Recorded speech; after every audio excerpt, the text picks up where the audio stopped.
We're here today with Tony Thornton with Thornton Fence Consulting Group, or TFC Group. So glad you could join us here today. I really appreciate it.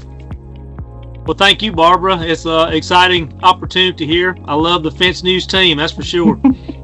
All right. Well, let's get started. You ready? Yeah, absolutely. Okay, awesome. Your career in the fence industry began at age 15, and by 29, you started your own business. What led you to go out on your own? I think it was just that entrepreneurial spirit. I'd always thought that I could run my own business, maybe not early on as confident as I needed to be, but I had a great mentor, a great coach, someone that really helped me to learn the ins and outs of running a successful business. And of course, most people that know me know it's Mr. Jerry Jeffcoat at Jeffcoat Fence Company there in Mississippi. But I think it was that entrepreneurial spirit that just said, hey, if you don't do it now, you're probably never going to do it. So don't wait till you get to 30 and then regret it. So we took a leap of faith, and Mr. Jeffcoat gave me the pat on the back and said, okay, I'll be here if you need me. And that's kind of how it happened. There have been a lot of changes in the industry throughout your career. What stands out really to you the most? Wow, this is really an easy one. I think it's the improved training, and more importantly, the willingness to help others. And what I mean by that is, in my early career, there were so many people that just didn't want to share how they were being successful because they thought it would give up some magic sauce and, they would be, outperforming everybody else. But at the end of the day, I think it's the training, the willingness to support others. And even though we've got improved products and improved installation techniques, it still goes back to willingness to share and willingness to teach, and those individuals that are out here promoting and supporting our industry to help kind of, I always use this word, move that needle, to a little bit more. So I think that's probably the biggest change I've seen. Is there anything that you feel hasn't changed? Something about this industry that remains constant? It's the people, Barbara. I always make the comment, we've got some of the hardest working, most robust, dedicated industry professionals of any trade industry out there. And I'm not picking on anybody else. I'm just saying that this is what makes our industry so fun.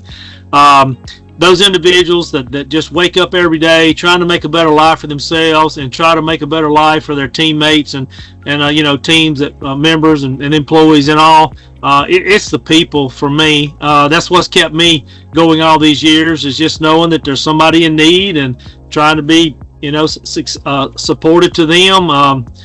To me, that's what the biggest move for our industry or support of our industry is, our people, in my opinion. How do you feel working in different aspects of the industry has helped you with the success of your consulting business? Oh, it's invaluable. Starting out as a contractor, working in the contractor base, starting out at 15 and working in the field, knowing how to install fence, having the practical knowledge in my early career, and then learning the business knowledge as I grew. And then working through wholesale and distribution and owning my own companies in that arena, working for a manufacturer, and then working ultimately with the association, getting to meet thousands and thousands of professional fence companies all the way, all across the country.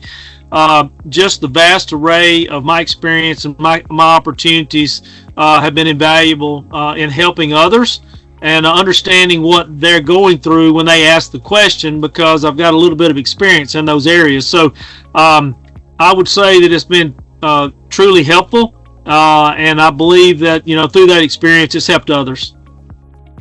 As you pass the milestone of 50 years of working in the fence industry, how would you describe what this industry has come to mean to you? Wow. I tell this story all the time. I started at 15, not knowing that day was going to turn into a career. And then somewhere along this path of a career, it turned into a calling. most people know that I'm a follower of God, and at the end of the day, I feel like everything that I do has been to glorify, His kingdom, and trying to help others and being a servant leader has really weighed heavy on me the last 10 to 15 years. So again, felt like it's a calling, felt like it's a servant leader opportunity. I mean, this industry's been good to me, and I want to give back to the industry. And it pretty much sums up my life's, history, I guess. My life's work. In this is all I've ever done. This is what I've always done. So hopefully there'll be a little bit of a legacy left, after I'm out of here. But right now, it's just, trying to help others and trying to make sure that, if they need some support, we're there to help them.